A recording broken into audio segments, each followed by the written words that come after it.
Welcome to the Wednesday Yachting Luncheon. We look out our beautiful club windows and we see beautiful weather out here. And holy cow, even if the grill room has had too much of us, I think I broke it. It was me and the bone. We had too much beer over there and we broke the grill room. And here we are in the starting line room, which is just wonderful. Let's see, it's always fun to introduce a few people who've really put in lots of years of service to our club. I should say hello to Staff Commodore Paul Heineken. Paul, where are you? Wave a hand here. Here we go, Paul Heineken. Thank you, sir. I should say to our race director, Felix. Felix, where's Felix? Felix is right here. Helps us run all these races. And we couldn't run all these races without an ERC chairman, and our new ERC chairman is a really good sailor. Those of us who sail with him know he knows what he's talking about, and we couldn't have a better person who could handle what you might call customer requirements. He's raced in the Big Boat Series and in races up and down the coast, and it's terrific to welcome Dave McCune as our new ERC chair. And then some of us who've been on the waterfront for a little while may know there's also another good buddy here who's been racing in our bay and around the ocean for a little bit. He only has 13 Transpacks under his belt. As I say this, begin to ask yourself, who might I be about to introduce? 1 Pack Cup, only 3 Fast Nets, 1 Sydney Hobart, 1 Bermuda race, 10 Cabos. I think he beat me every time I was racing as him going to Cabo. 4 Mazatlan races. I think I beat him in at least 1 Mazatlan race. 1 Acapulco race. A couple of Admiral's Cup trials in Sardinia. That's not a bad place to go sailing if you're hunting for places to go sailing. And only 11 Southern Ocean racing circuits. Please welcome Staff Commodore Steve the Bone Tapp. Bone, good to have you here, man. There's a guy who's put in some service to our club. He chaired ERC for 10 years and has done all kinds of great things for us. So at the beginning of our year, we like to kick off with somebody who does know a little bit about other parts of the waterfront. And all of us who come to the club and look around and dodge these big giant ships that come in with filled up with cars or cargo or fuel, we're wondering, how do they know where they're going when they get in here? And the answer will be told by our speaker today. She started out on a boat. She lived from years 0 to 3 on a Columbia 29. And some of us, I used to sail Columbia 29s back in the 60s, even had one called a Luthra that we kept in the Noble Presidio Yacht Club. And if you haven't been to Presidio Yacht Club in a while, it's dangerous. Don't go back right away. The docks are as old as I am. And then she basically sailed with her family, raced in the junior sailing program in Southern California, went off to UC Irvine, and went from there to Cal Maritime, where she got a bachelor's degree, and then she went on to get a master's degree at Cal Maritime, and then she became a sailor, a merchant marine, and ultimately worked her way up to be a pilot. And you're wondering, well, I'm not exactly sure what pilots do. Well, if you go out and watch the pilots meet ships coming in every major harbor like this, we've got to tell the people who are coming in, whether they've been here 1,000 times or just once or 0 before, exactly where the bars are, where the rocks are, and what the protocols are inside our harbor. And so the pilot ship gets from the pilot boat onto the ship by how? Who knows how they get aboard? They leap, literally, they leap onto the ship from the pilot boat, and they jump onto, what's the ladder called? A Jacob's ladder. And if you've seen pictures, this literally happens in 2024. People leap onto the ship that they're going to now pilot into our bay. And so our speaker today, not only is piloted here, but before she piloted here, she piloted on the Columbia River.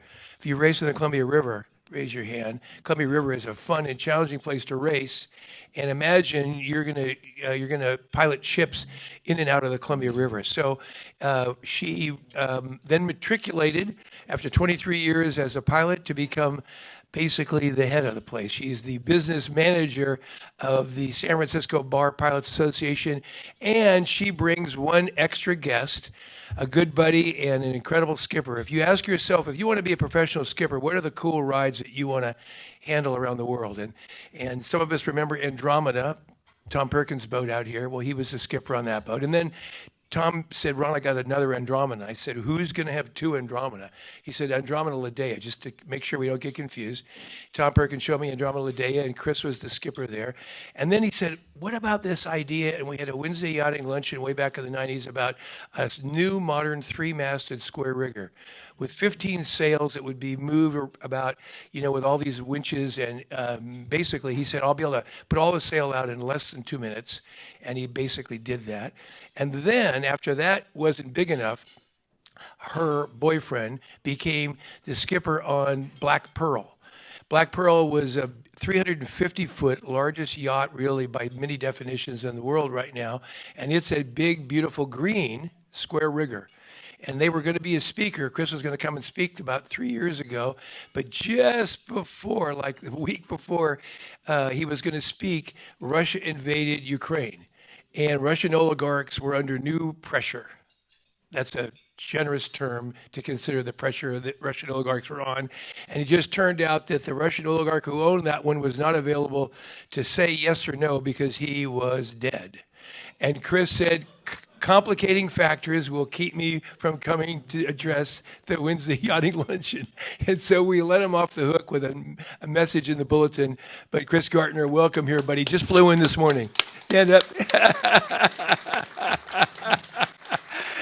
So if you want to ask questions about skippering a 350-foot square rigger, we have expertise in-house. And so with all that, let's welcome the business director of the San Francisco Bar Pilots Association and pioneer, Ann McIntyre. Great, Ann.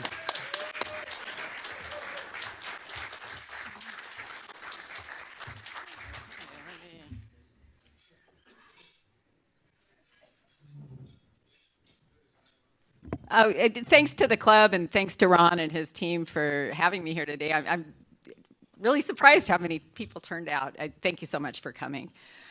Today I'm going to speak about a couple things. I'm going to talk a little bit about my career in the maritime industry, talk a little bit about piloting on the Columbia River. I'm going to talk a little bit about the San Francisco Bar Pilots. And then at the end, I'm going to touch a bit on tips for recreational boaters. That's something that pilots care a lot about, is how ships interact with recreational vessels here on the bay. So without further ado, just a little bit about me. As Ron said, I grew up sailing, did a lot of junior sailing, did a lot of collegiate sailing. And my tie to St. Francis Yacht Club is when I graduated from high school, I went to UC Irvine. And when I was there, I got a part-time job cleaning rooms for Tom Blackhaller's America's Cup campaign, which probably all the members here remember. This was in the early 80s. And there were guys on that crew that went to maritime academies. And even growing up around sailing, growing up around LA Long Beach Harbor, I had no idea that as a young woman, I could have a job in the maritime industry working on a ship. So I saw these guys doing this, and I'm like, that's what I want to do. And so I went to the Maritime Academy. And I like the one picture of us all lined up in the uniforms, because if you take a look, I'm the only gal in that picture, right? And it's funny, like my hair's short. We had to have our hair short. It had to be cut above the collar. And at that time, and I wasn't in the first wave of women. In the United States, they first admitted women to maritime academies in 1976. So it hasn't been a long time, and there's still not a lot of us there. And again, just a little bit about my career, getting into it. My father was a real avid sailor. I had the opportunity to do a lot of sailing up and down the West Coast. When I graduated from the Maritime Academy, I went to work for Chevron here out of Richmond Long Wharf. I worked on oil tankers for 8 years. These are two of the ships I worked on, one the Chevron Colorado, the other one the Chevron California. So those ships were regular callers in and out of here. And when I first went to work for Chevron, again, not a lot of women worked there. We were in the first wave of gals that were hired to work in the merchant marine on board those ships. I started out as an able seaman working on deck with a bunch of sailors, even though I had a license as an officer. So after a year of sailing on deck, I then was promoted to third mate, and then became, after a couple of years, a second mate. And let me see on my slides. Okay, so that went away. When I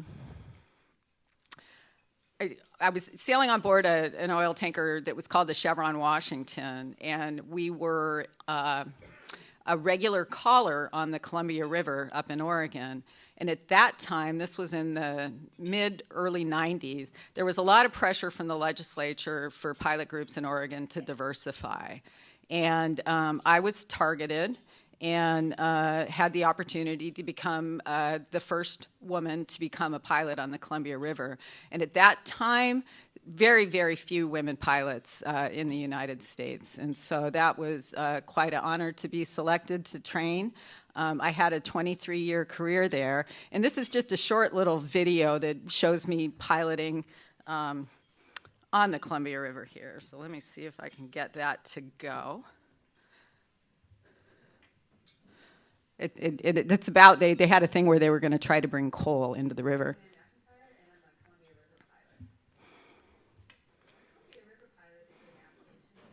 Can you?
Anyway, so that's just a little bit about what I did, and that video was made by Oregon Public Broadcasting.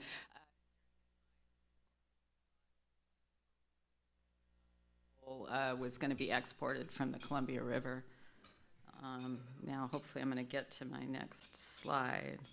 Let me see. Okay.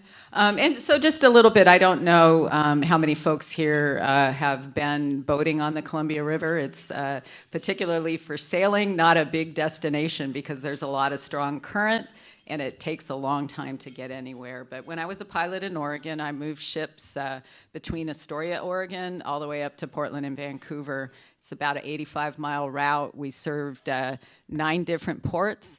And things that are, you know, every pilotage ground in the United States is unique and has its own challenges.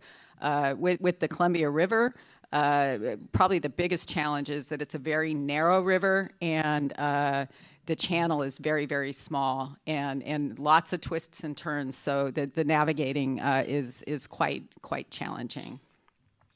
Other things that are interesting about the Columbia River is that unlike most ports, well, actually every other port on the West Coast, the Columbia River is primarily an export port. It's the largest exporter of wheat in the United States. They do a lot of soybeans, fertilizers, so it's a very, very different trade than what we see here in the Bay, where we've got the container ships and the oil tankers and the car ships coming in. So just some pictures. These are nice days in Oregon, down in Astoria. You don't get many of those. You spend a lot of time, 45 degrees north latitude. It's dark and it's raining a lot.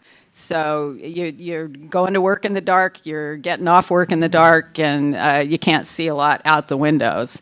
So this is just kind of an example of a typical day navigating on the Columbia River. This is on a loaded Panamax bulker outbound at Three Tree Point, about 15 miles upstream from Astoria, Oregon. But that's a pretty typical day up there.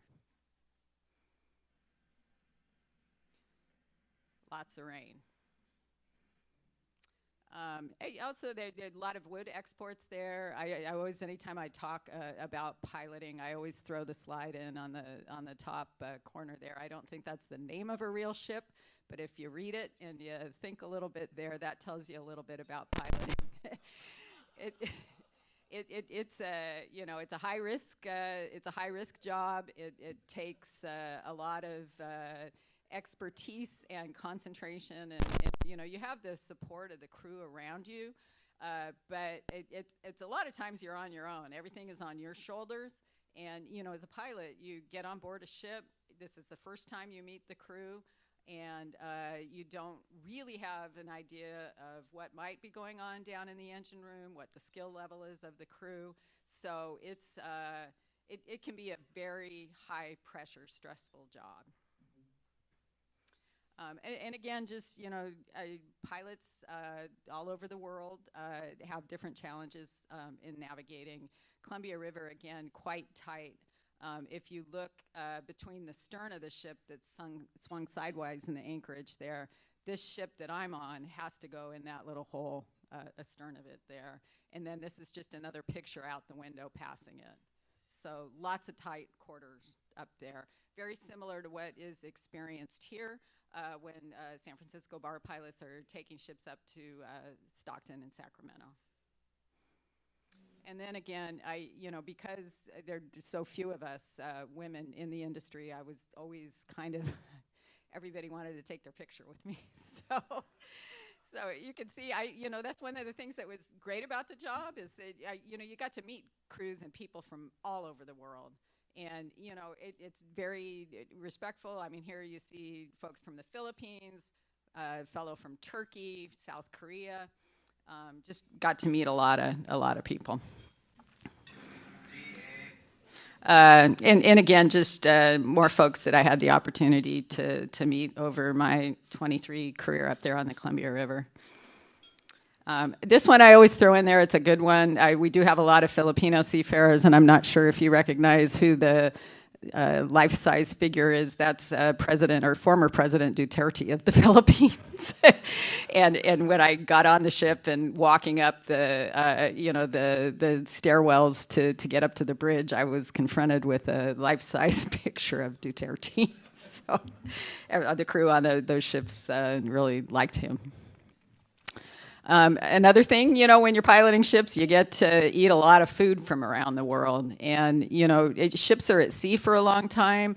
They can be very kind of humble in how they're stored, but they always, the crews want to be a good host to the pilot. They always give you the best they have available. And it's just, you get to try a lot of different foods on board. This isn't chicken.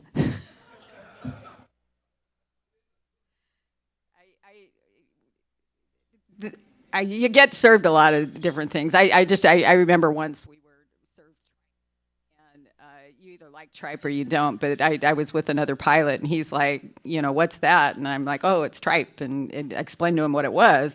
And again, he's like, oh, yucky. But at the same time, I mean, that was a delicacy for the culture and the crew from the country. And so, I mean, it's even if you don't like it, you're respectful, you give it a try, and they're doing the best they can to be gracious and to welcome you into what is really their home. So. So it was a great career. I was very, very fortunate to have it. Just touching again, not a lot of women in the industry. This is my colleague with me. This was Captain Rebecca Henderson. She was the second woman to become a pilot on the Columbia River. She's still piloting there now. So that's the little bit about my career as a pilot on the Columbia River. It was unfortunately cut a little bit short. Chris took me skiing one day. I fell down. I blew out my knee. Had a surgery that didn't go successfully. And unfortunately, I was not able to recover enough to where I could do like the climbing of the ladders and jumping between boats and everything like that. It didn't come back to me. And so I was very, very fortunate to land down here. But before I get into that, I'm just going to give a little plug to Cal Maritime. I think most of the people in the room here know about California Maritime Academy, now part of the Cal State school system. For young people that love the water, there is not a better place a person could go to school. It's a very defined career path. You graduate with a degree and a Coast Guard license. The need for mariners right now, both in the brown water inland fleets and offshore, is in very high demand. The jobs are well-paying jobs, and they're fulfilling jobs. One of the best things about being a pilot or being somebody that works on a ship or a tugboat is that at the end of the day, you have job satisfaction where you feel like you got something done. It's not like you have this project that's ongoing and ongoing. You go to work, you have a task, you get it done. So I would encourage anybody that knows young people that are involved in sailing, if they like fishing, anything. Cal Maritime is just it's an awesome school. So now, I was fortunate enough about 5 years ago to land down here back in California, where I'm from, as business director for the San Francisco Bar Pilots. And so I'm going to speak to you now a little bit about the Bar Pilots. But first of all, I'm going to introduce, we have two bar pilots here in the room with us today that will also be able to answer questions. So Captain Will Benedict.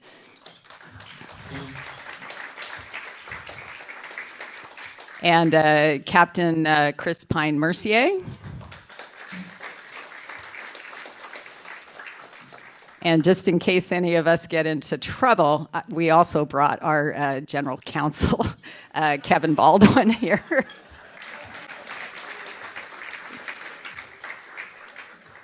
So as you know, everybody here is familiar with the San Francisco Bar Pilots, and I'm going to start. Everybody talks about the ladder, so I'm going to try to make this video go. So this is Captain Mark Manis, and this is Captain Manis boarding a ship offshore at the pilot station on not a bad day, a little bit of swell.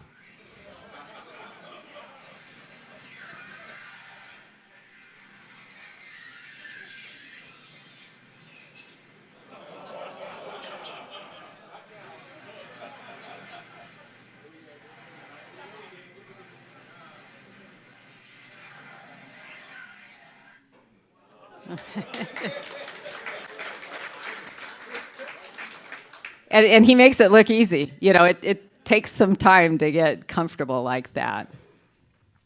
And so the next thing I'm going to show you is we're having the world premiere of a short video about the San Francisco Bar Pilots. I just got it yesterday. This is the first time it's been played to the public, and I wanted to make sure that Ron knew that the Wednesday yachting lunch was where the premiere happened. And so hopefully I'm going to get this right with the tech.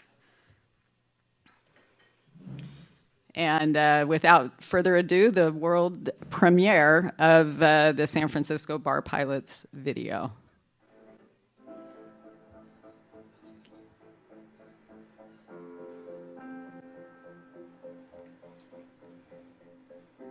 Behold the Salesforce Tower, soaring 1,070 feet above the iconic San Francisco skyline. Now picture a daring feat. Imagine taking this colossal structure, carefully laying it down, and then skillfully navigating it through the busy waterways of the San Francisco Bay, under the Golden Gate Bridge, and out to the treacherous waters of the vast open ocean.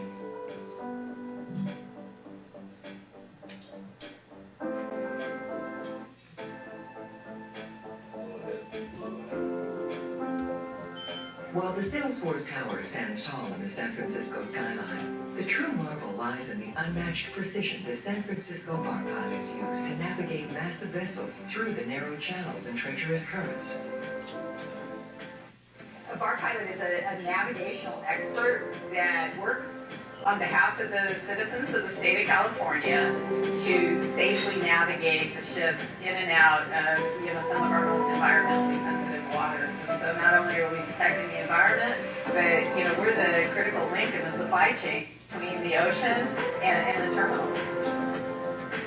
We service 9 ports in the San Francisco Bay Area, all the way up to Stockton, Sacramento, down to Redwood City, the Port of Oakland, and the Port of Monterey.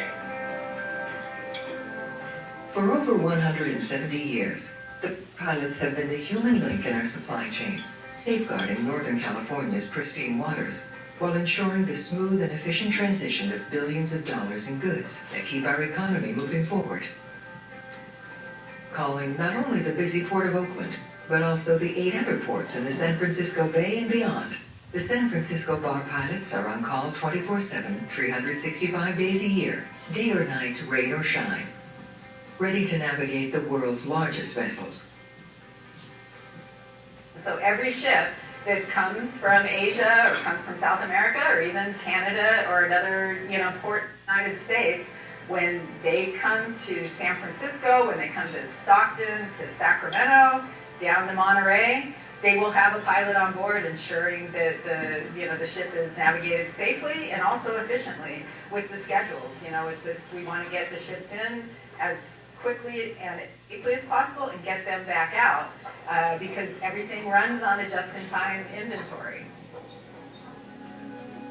Founded in 1850 by California's first legislature, they were the first state-sanctioned pilots guiding ships through the hazardous sandbar outside the Golden Gate, a feature that earned the bar pilots their... For nearly 200 years, their mission has remained the same, to protect and preserve. There have been a group of local experts called pilots that were bringing ships in so they could safely get in, navigate through the fog and the currents, and people that knew where all the rocks and navigation were. And it was an official group as of 1850.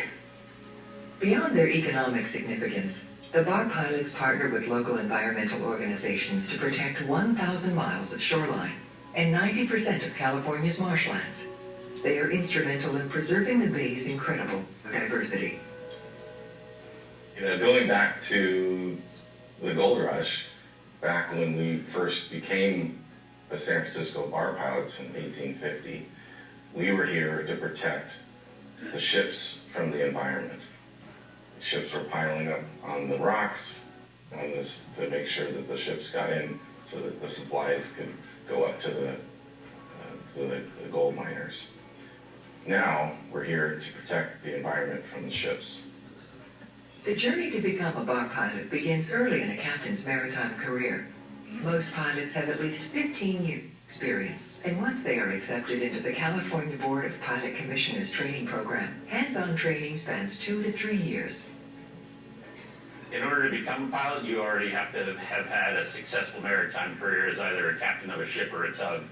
And then we have an entrance exam that's rigorous. It involves a written simulator, an interview, and then we have a training program that's a minimum of 1 year and a maximum of 3 years to complete that training program. And you make hundreds of trips with all the pilots, and you're evaluated on your performance on each job. But their incredible dedication often goes unnoticed. Realize that these highly specialized professionals are responsible for bringing in every cargo ship, cruise ship, and military vessel, over 8,000 ships a year calling our ports. All right, so the ship is going faster than we can catch up to, so I'm cutting a corner. They have to stay in a lane because they're restricted by their ability to maneuver. They have to go in the deep water lane. I'm able to go shallow water. This is our usual job offshore. It's very common to have muddy condition. Near zero visibility right now, it's less than half a mile. And offshore, we're going to be guiding a ship that's 12 to 10 off first contact all the way up to that last half mile where we finally see them, or quarter mile, and meet up with that ship safely. And then the pilot takes over, hops on that ship and safely navigates through the channel, into the bay, in near zero visibility, which is very common in the summer in our area.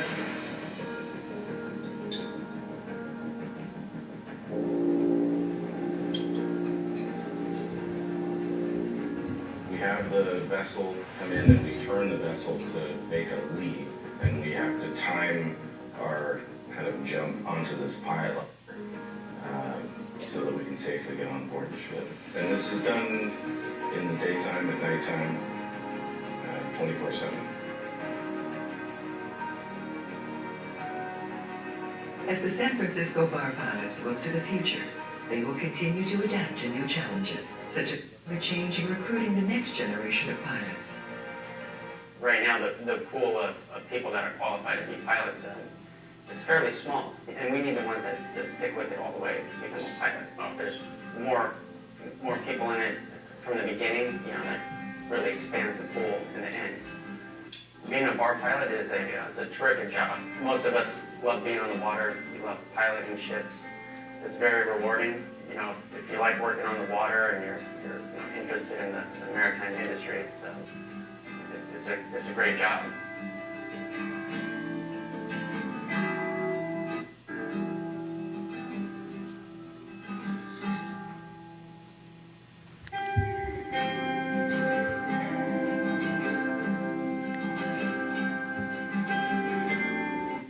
Okay. You saw it here first. Let me see if I can get us back to our slideshow. Okay, a lot of this was covered in the video, so I'll quickly.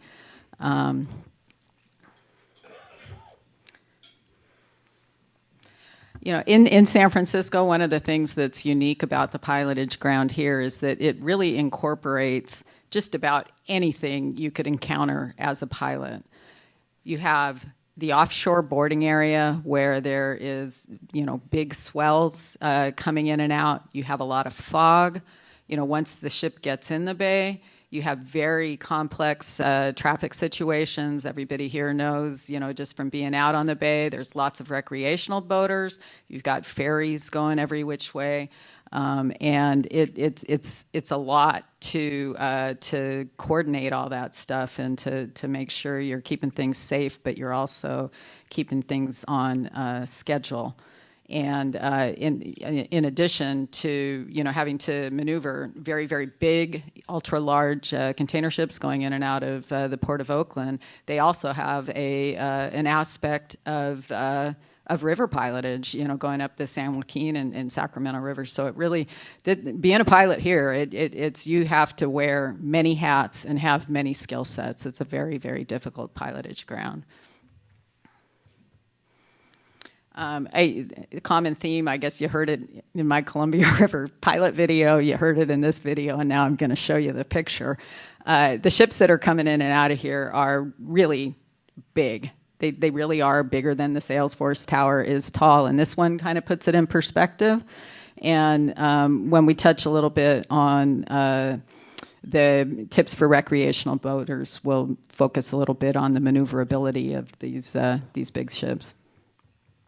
Just another picture, kind of a side one, that puts it in perspective. If you take a look at the car down there in the corner, you can barely see it. They're, big, big, big.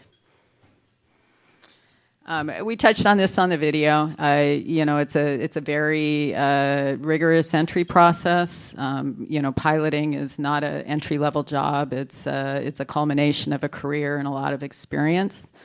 Not only do you need about 15 years experience to sit for the entry exams, the licensing structure for folks that work on tugboats and work on ships.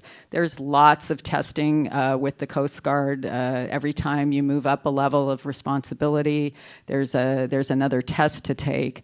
When you become a pilot, there's a whole nother set of Coast Guard tests that you have to take. And anecdotally, some of you may have heard of this, but you have to draw every chart for memory.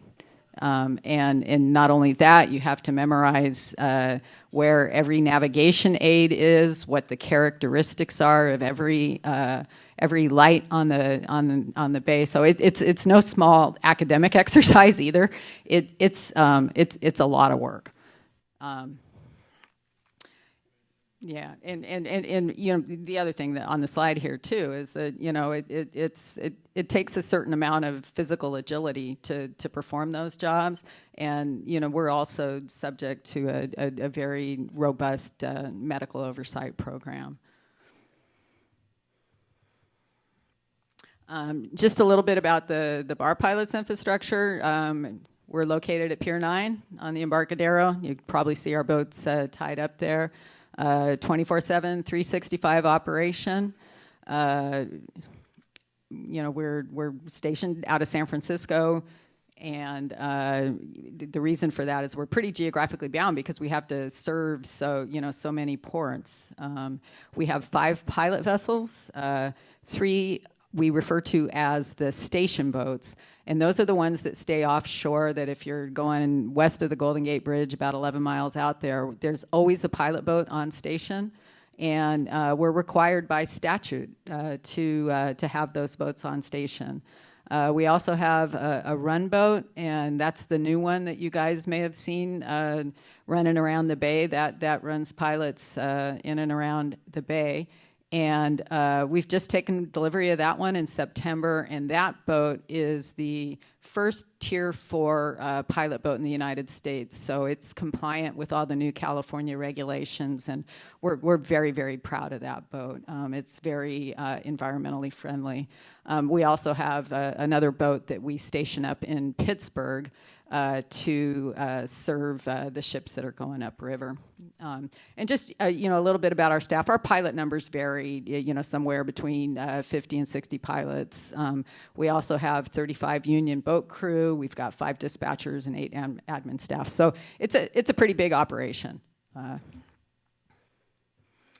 We've touched on this already. Why do we need pilots? I think Captain Kellerman in the video said it pretty well. It's in the olden days it was not to damage the ship. Today it's we have pilots on board ships to make sure that the ships are navigated safely. And ships captains, they can go all over the world, but their expertise is in ocean crossings and managing their crew and managing their cargo. But it wouldn't be possible for a ship captain to have the expertise that is necessary to come in and out of every port. Pilots not only navigate the ships in and out of the port, but they also dock the ships. That's something that maybe a lot of people don't know. But when the tugboats are hooked up to the ship, the person we call it, kind of conducting the operation is the pilot. The pilot is advising the master what to tell the crew. He's given directions to the tugboats, and also giving the engine orders and the rudder orders. So the whole evolution of the ship coming in and out of the port wouldn't be possible without the pilot. So now we're at the point where I'm going to call out our regulators who are attending here today. We've got Alan Garfinkel, who is the executive director of the California Board of Pilot Commissioners. Alan, welcome. We also have the assistant executive director, Matthew Millspaugh. And Allie, I think your new title is Training and Contracts Manager. Allie Wong is also joining us here today. So thank you guys for coming. One thing in the United States, and for most ports in the United States, in addition to all the Coast Guard licensing, there's state licensing, and that's the state licensing is a higher level of licensing. And here in California, we have a very robust regulatory system. And what's interesting about the California Board of Pilot Commissioners, it is the first commission that was founded in the state of California, and it was founded in 1850 in response to the chaos of the gold rush. And so it's a board. It's appointed by the governor and confirmed by the Senate. We've got 7 commissioners. 3 of them are public members. There are 2 pilot members and then 2 industry members representing both the dry cargo and the wet cargo. And the board provides a lot of oversight. They oversee the rate structure. Pilotage is kind of like a public utility. It's some people, you'll hear them like refer to it as a monopoly, but it's not a monopoly because we don't set our rates, right? We're a single service provider, and so the board oversees our rate structure. They oversee the training, the selection of pilots. They investigate incidents. They do our continuing education program and also provide our medical oversight. So it's everybody can be assured that it's a very safe and robust system that we have here in the Bay. So this is just another one when you talk about how big the ships are today that I like to throw out here. This is the MS Sienna. It's one of the ultra-large container ships, right? So 1,300 feet long, almost 200 feet wide, and it has 19,200 containers on it. And I actually checked my math on this last night because I wasn't sure. I'm like, oh, maybe I did something wrong. But if you put those containers end for end on a highway, they'd be 73 miles long. Right? And so when you think about supply chain disruption and you think about traffic, on the 880, all these containers are coming off and they got to get either onto a truck or onto a train. And as the ships get bigger, the kind of the logistics and the dynamics of how our supply chain works changes. And so it's just something to keep in mind. There's a huge amount of cargo on those ships.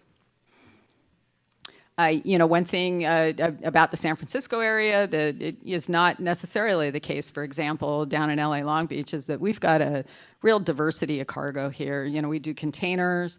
We've got the oil refineries. We're importing a lot of cars. And, one of the things that's interesting about the Port of San Francisco in particularly is that we export vehicles, and there's not many places in the United States that export vehicles, but people out of the country that are buying a Tesla, it came from here. So that is just kind of something that's interesting and unique. And then again, there's also a lot of bulk products that are coming and going from our inland ports.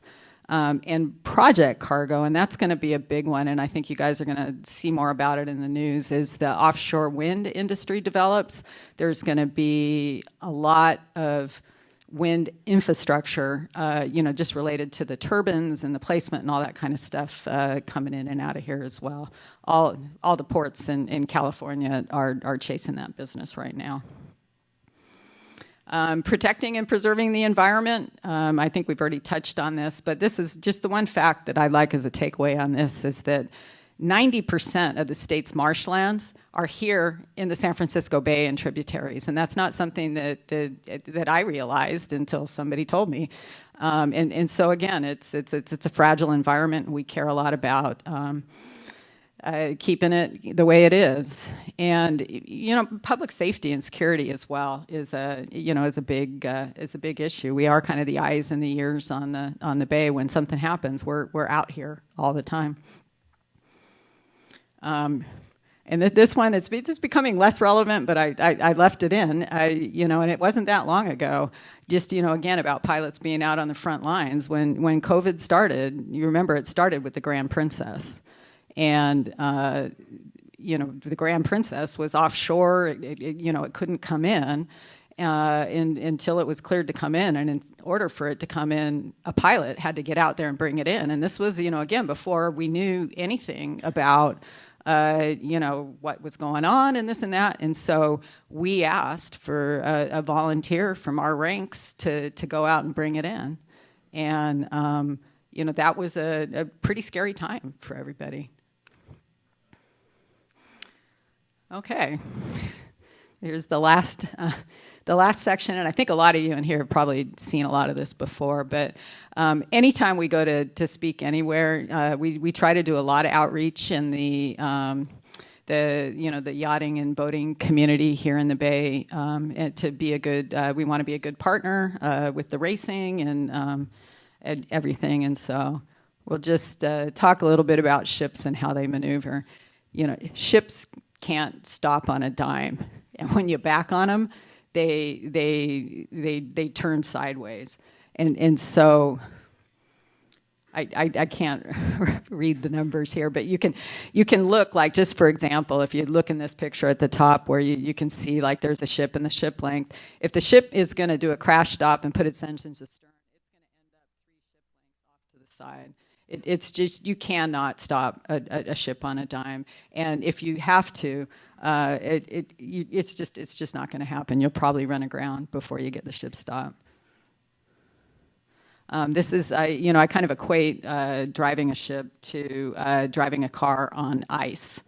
And, again, this is just another example of when you try to stop a ship. And this is a little bit better of an example here. So this is showing a ship that's going about 13 knots. And when it's backing on it, it's going to go ahead for almost half a mile. And it's going to offset by almost half a mile.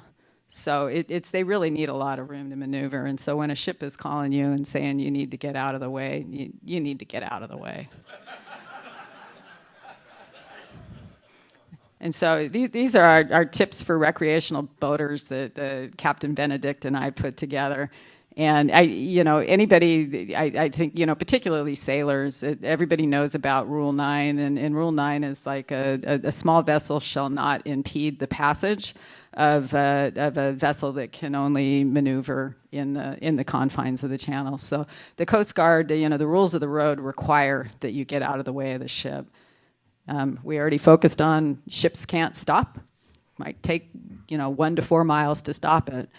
And I'll touch a little bit more on the next one here, but a lot of times we may not be able to see you, and I'll show you why that is. And it's the bridge is obstructed just by the size of the ship. Background lights can hide you, and a lot of times it's very, very difficult to pick things out in the radar.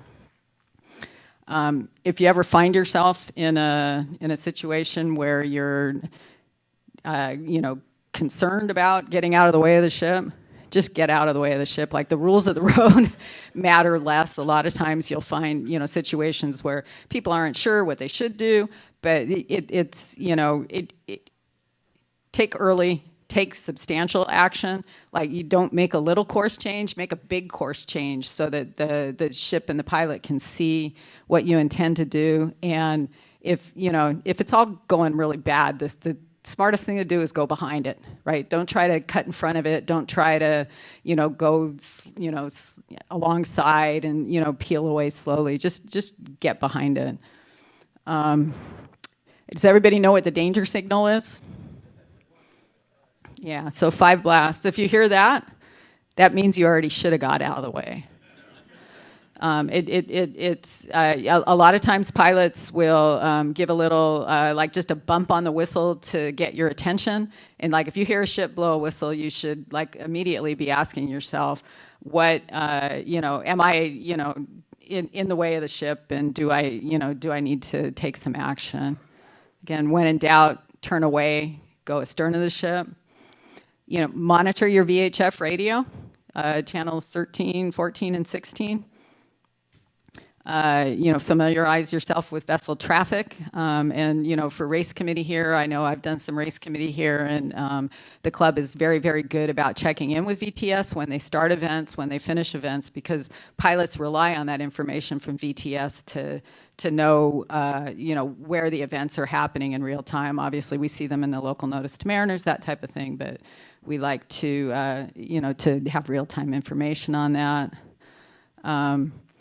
Just when navigating, there's a lot of resources out there now. Everybody's got an iPhone with an electronic chart on it. You've got AIS, there's radar, there's visual. One of the, again, am I in trouble? Am I in the way of the ship? Constant bearing and decreasing range is key, right? If the ship is out there and the bearing isn't changing and you're getting closer, you're going to hit it. And the next one on here for me, and this is one that I'm a big believer in, and I think, particularly because everybody's become so focused on electronic navigation, everybody's focused on where they are when they're navigating, and they're not like thinking where they're going. And where you're going is much more important than where you are, if that makes sense. And you have to anticipate, in small boats, you've got current, you've got wind, you've got your traffic around you, but you need to have a plan for where you're going. And it's just kind of my little pet peeve that with electronic navigation, everybody's like, I am here. But it's more important to know where you're going. And lastly on this list is propeller wash.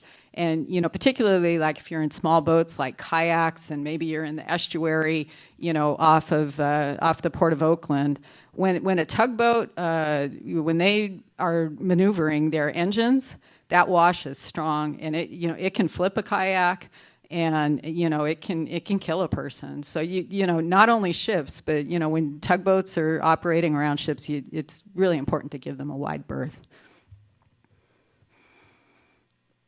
Some examples of not being able to see you.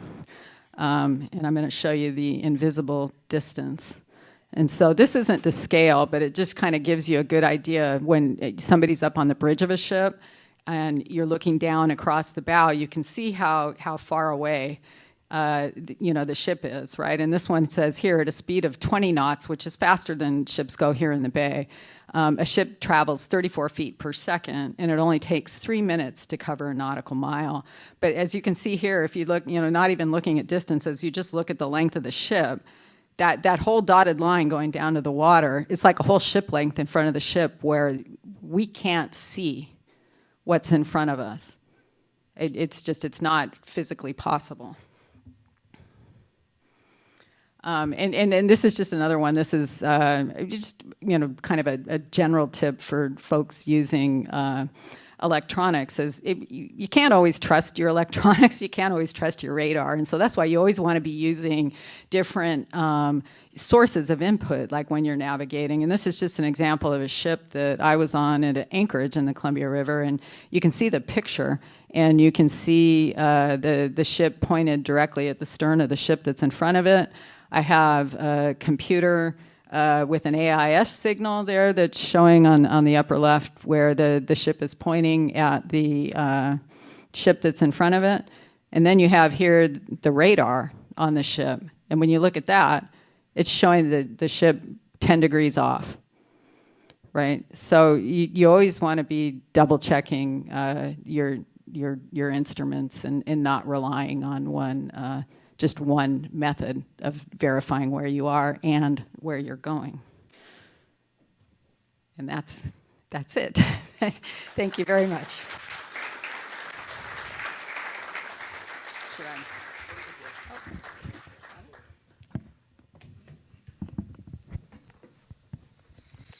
Wonderful, Anne. So it's always an interesting measure for me of the quality and knowledge of each of our speakers. What % of the questions that I jot down during the talk does she cover as she continues in her talk? And in Anne's case, I think she holds the record. Literally, I think maybe 10 of the questions that I was asking, you covered. So the Pilot Association was founded, and you guys have thereafter set the standard for knowing your way around the waterfront. So how long does it take to, what the requirements to take the pilot's test, and how long is the tests? It's 2 days of testing to enter.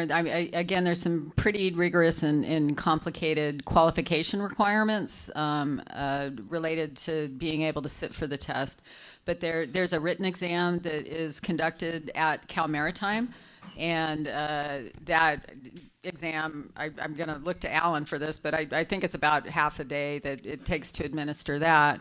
And then there is, and I keep using the word robust, but there's a simulator exam, and each candidate has to basically navigate a ship in the simulator through a generic port, and not only demonstrating. It's not so much about demonstrating pilotage skills, but it's like acting under pressure, understanding rules of the road, doing things when you're supposed to do them on time, that type of thing. So the simulator exam is you speak to any pilot here, you can ask Will and Chris. It's very challenging. And then after that, we also have an interview, an oral interview. And again, all the selection process, that takes place under the auspices of the Board of Pilot Commissioners. That's something that Mr. Garfinkel administers, and the pilots assist the board in the development of those exams. How long is your shift when you come on for a shift?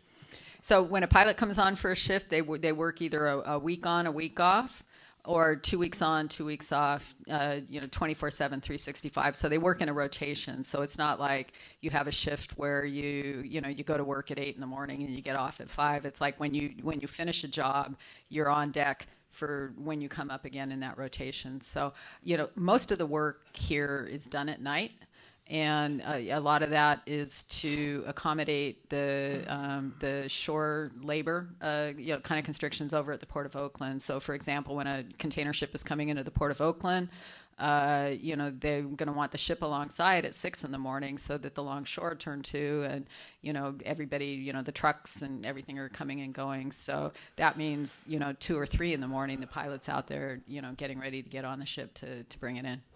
So during that week, do you go to work at midnight, and is there a particular set of times when you come on? No, it's 100% on call. The ship traffic, it fluctuates widely, and it also it's very just in time, and where there can be a delay, with the cargo processing that pushes the ships back. So we work on very little notice. I'm going to again look to Will and Chris. I think some of the jobs are 2-hour notice, 4-hour notice, 8 hours. It's very when you're on duty, and you're either getting ready to pilot, you're piloting, or you're resting and getting ready for the next job.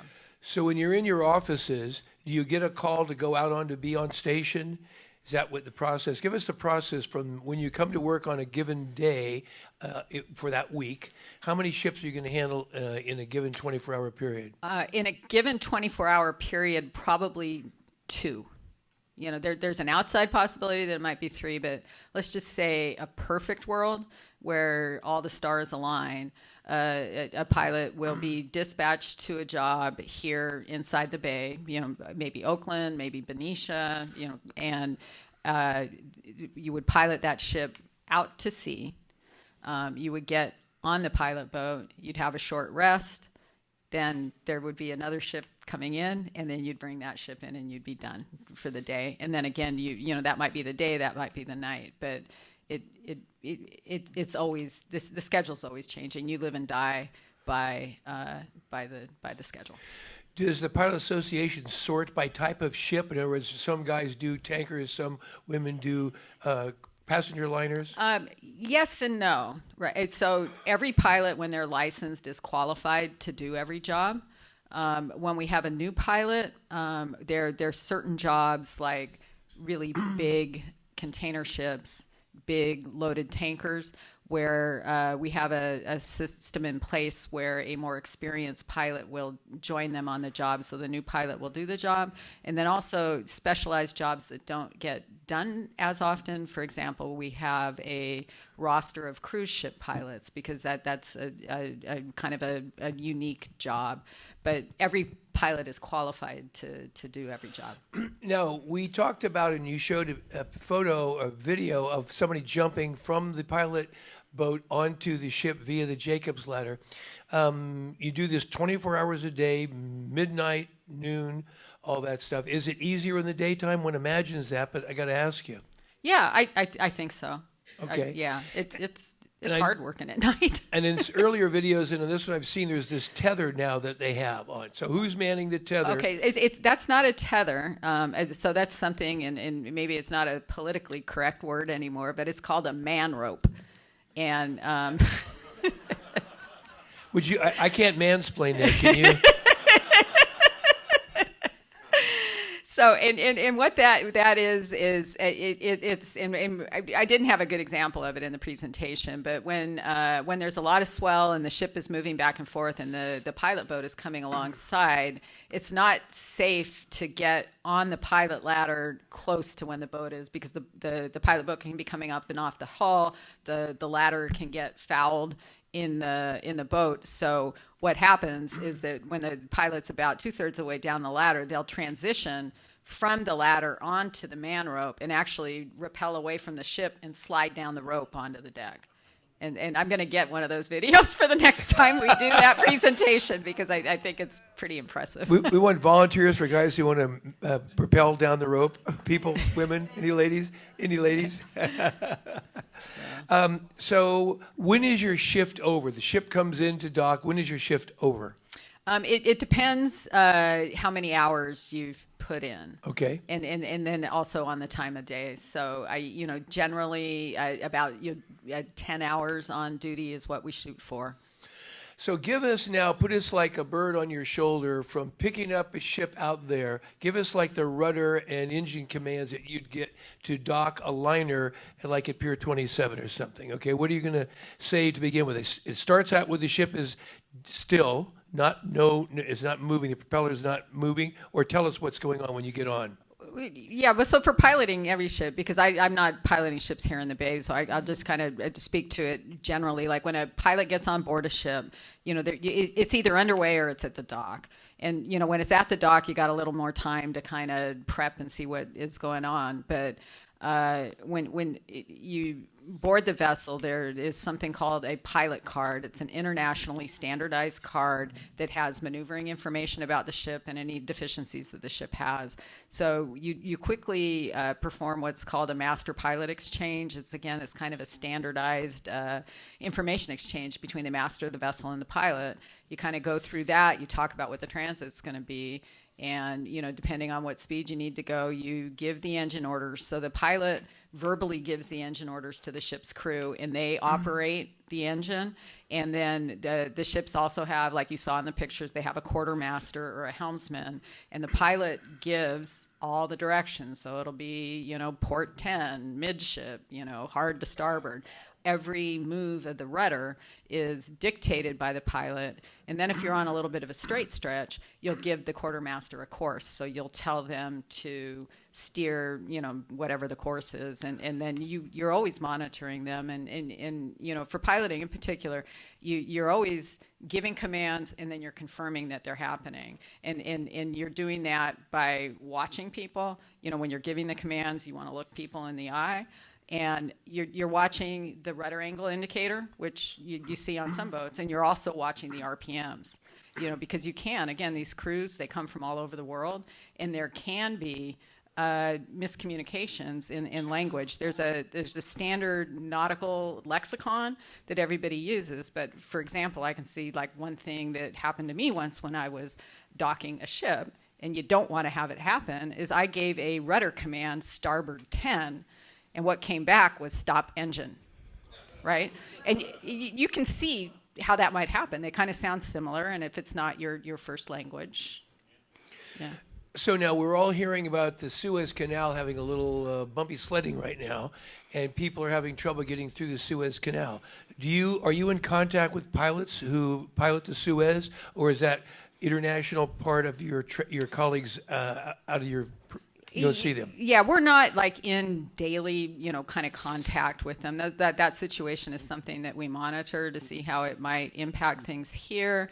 And we do participate in an international pilot association, International Maritime Pilots Association, that is an advocacy group for common things. But we don't have kind of daily communication on that. Are some ships more difficult to pilot than others? Are tankers tougher than passenger liners? A couple things that play into that. The answer is yes, not necessarily by vessel type. There's things that play into it. I would say that loaded ships handle differently than light ships, than empty ships. But as a pilot, you're kind of an expert and you know how to respond to those. Quality of the crew, if you have a good quartermaster or a bad quartermaster, can make a job more difficult. The quality of the equipment, is the radar like the one I showed you on that picture? Is it all very good equipment? The way the vessel is loaded can have a difference. Like, is the visibility good? We had for certain times some ships coming with wind turbines, and you couldn't see out the window at all. And so visibility requirements are important. And, the other thing, too, for, handling and steering ships is like a ship that is loaded down by the stern that has a deeper draft aft is easier to handle than a ship that's loaded flat, or one that what we call loaded down by the head.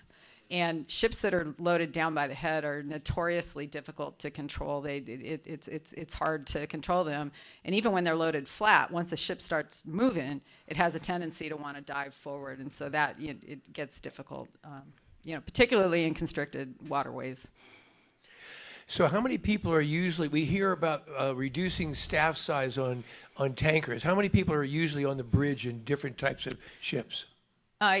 Typically, on a ship that's not a cruise ship or a military ship, you'll have the master of the vessel, the quartermaster, and an officer. So there'll be three folks on there. And you. And the pilot. Mm-hmm. With a cruise ship or a military ship, there'll be more folks. So when there are what ships are the pilots, in your own view, were not? Although this is being live streamed. It won't get to Iraq for at least a day. Are there some nations whose skippers don't seem to have it quite as together, and other nations? And which have the best skippers, which have the worst skippers? I'm just going to ask the question. And so I'm gonna dodge it a little bit, but what I'm going to say is that it's not so much the nationality of the ship as it is the quality of the ship owner and the company. So there can be ships from countries all over the world, and there's some that are managed well, and then there's some that are kind of that one ship shell company that isn't maintained and that type of thing. So it really matters. And something I'll just add on that is that the United States Coast Guard, and I'm going to use the word robust again, has a system in place called port state control. And there's no ship that comes in and out of any port in the United States that isn't subject to like a rigorous inspection process by the Coast Guard. So the really bad players that you sometimes might see in the press or the media, they don't come to the United States. What ports are notoriously difficult to pilot in? San Francisco's a port. What ports are tough? San Francisco is a tough port. Oh gosh, I'd say Mississippi River. That's a long one. A lot of currents. A lot of I shout out to my colleagues on the Columbia River. Columbia River Bar is pretty treacherous. I mean, each port is kind of unique in how what you have to do. How far upriver? Do you go all the way to Sacramento? How far do you guys go? Yeah, all the way to Sacramento and all the way to Stockton. There's not as much traffic going to Sacramento as there goes up to Stockton, but generally, right now, about 30 to 35 ships per month are going upriver here in the bay. So when you're going up the Stockton Channel, do you try to wave to Tinsley as you go by? Only if you're there. Okay, so when you're when a tug is piloting a barge coming in, how long are the tow lines in the ocean? How long are the tow lines when the tug is pulling a barge astern in the bay? You know, it depends. You know, they've got quite a lot of wire out when they're at sea. Like it's going to be, I'm going to say maybe 3 or 4 times the length of the barge. And you know, between the barge, you know, the further you have it out, the easier it is to maneuver. But then it's also like on a wire, and and then you know when they come in the bay, I mean, there's a couple of different ways that works. Is that you know you can bring the wire up tight, you know, and get the barge in close behind the tug. Or, you know, sometimes the tug will let loose and it'll come and it'll push it, or it'll go out on the side. But just it's interesting. I used to tow as a pilot on the Columbia River a lot of the old Crowley 450 barges, and I hadn't done that in my career, so it was something I learned as a pilot. And I'd get on with one pilot, you know, who was a very experienced tower, and he'd say, "Oh, you need to have a lot of wire out.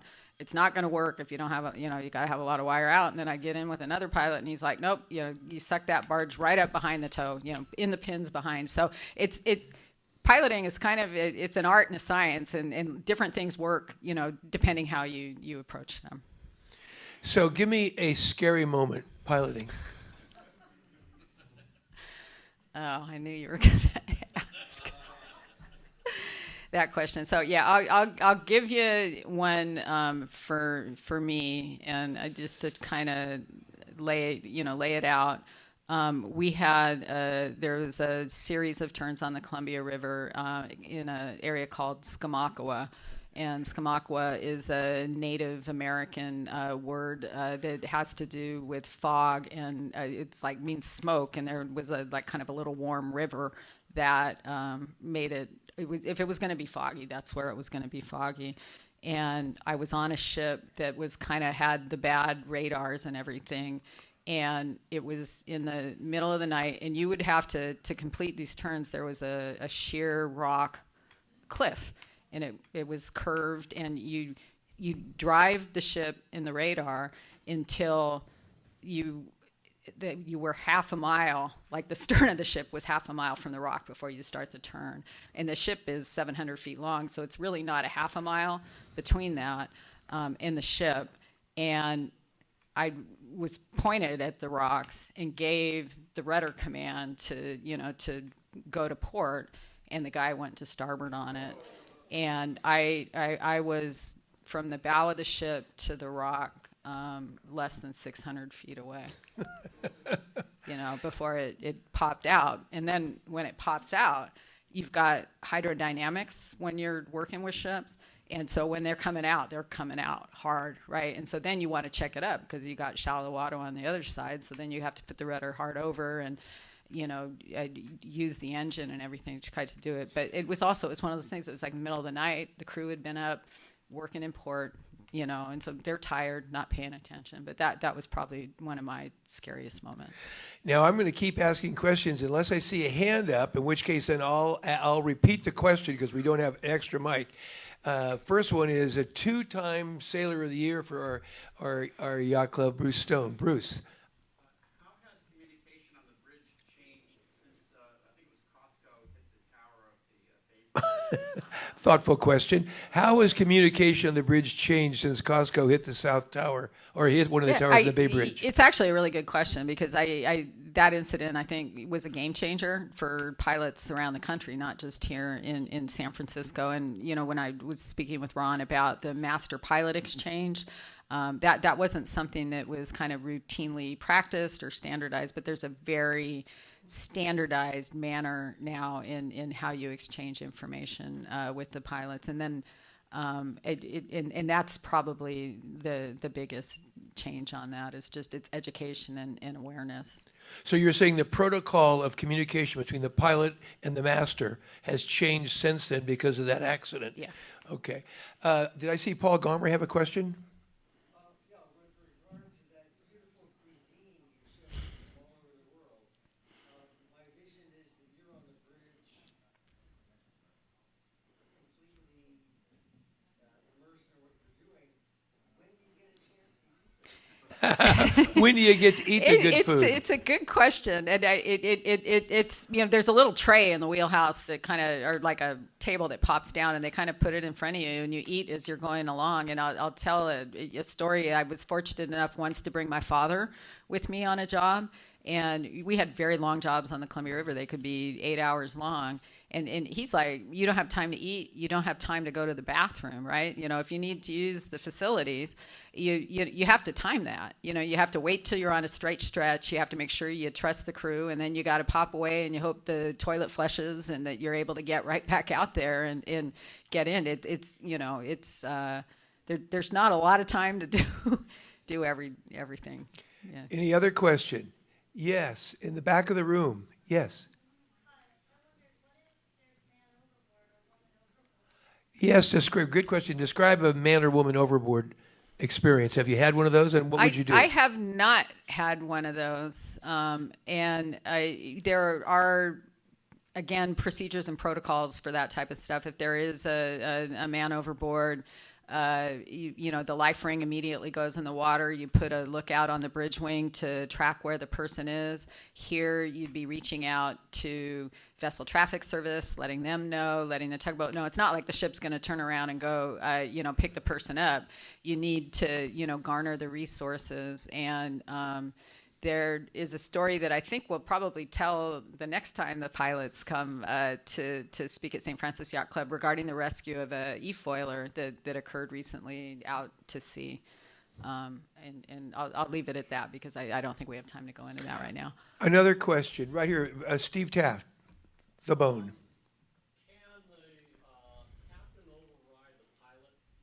Yes. Can the captain override the pilot? They can, but they have to have good reason. It has to be kind of an in extremis situation.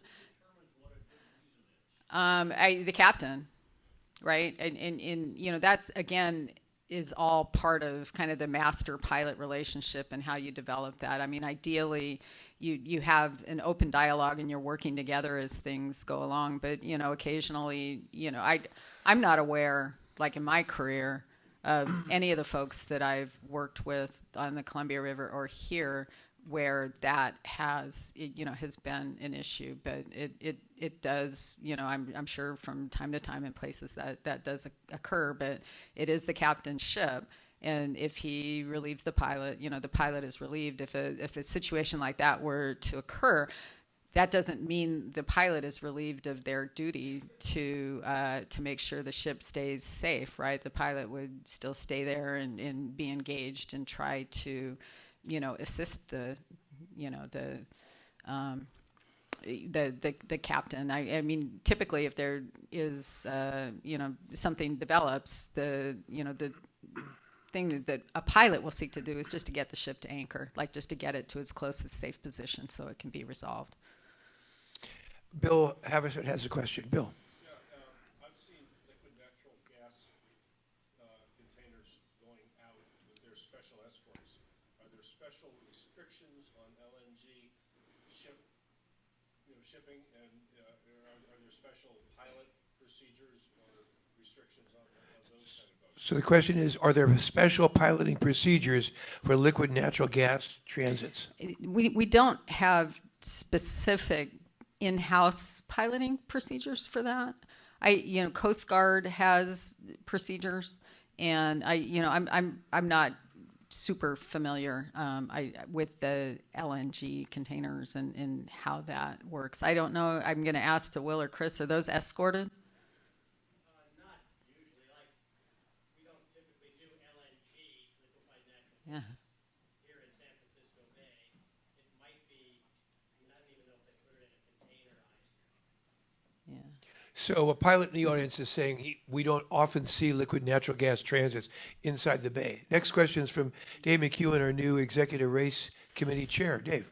Could you describe the shipping lanes that are out here on the bay and how to determine which ship is using which lane? So describe the shipping lanes on San Francisco Bay and how you decide which ship should use which lane. In 20 seconds. Oh, That's a hard one. And again, I'm not a pilot here. I just help manage them. But coming inbound, you've got, I don't know. Do you want Captain Benedict to come up here and answer that question?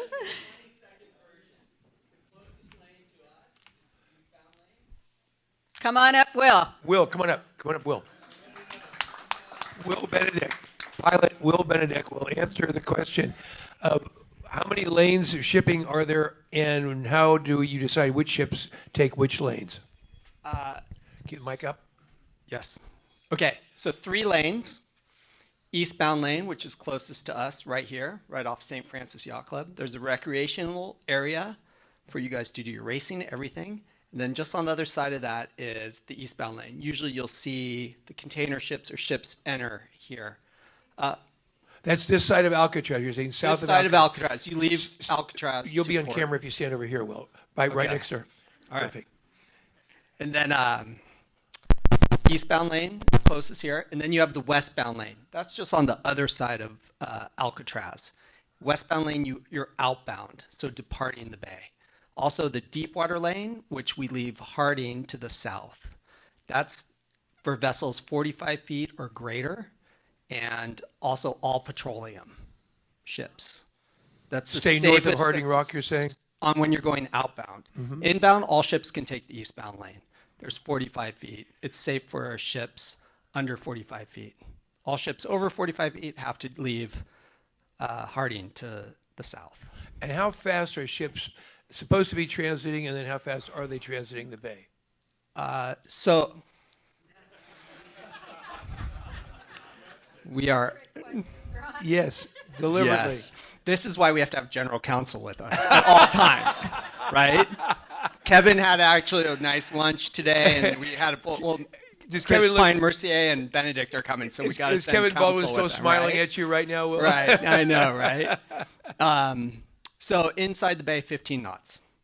But if you're escorted or you have a petroleum product with you, you have to be 10 knots or less. So, and because usually you have a tugboat hooked up to you as a safety factor, and tugboats really don't go over 10 knots. So, given that the master is working for the ship owner and they have, time is money for them, is there a dynamic between you guys, the pilots, and the master? You want to go slower, they want to go faster? Is there anything like that as a dynamic? Yeah, I mean, it's an efficient. You're both by state law. You're required to work together for the efficiency of everything, right?